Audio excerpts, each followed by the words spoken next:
大家好，这里是百味厨娘。天热的时候来上一份香辣爽口的凉拌杏鲍菇，绝对是首选开胃菜。想吃的快来尝尝吧。首先准备2根杏鲍菇，适量的葱、蒜和香菜，把洗净的杏鲍菇切成4份，这样蒸。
1勺盐，1勺白糖，用筷子搅拌均匀，搅拌均匀后放一旁备用。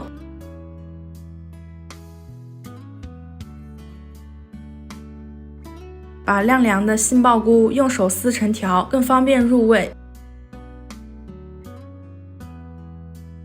撕完后用手挤干多余的水分，凉拌杏鲍菇干爽一点才更好吃。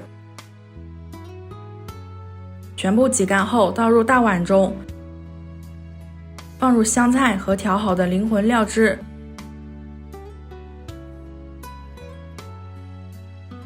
戴上手套，用手充分的抓拌均匀。用手拌的凉菜绝对比筷子拌的更入味。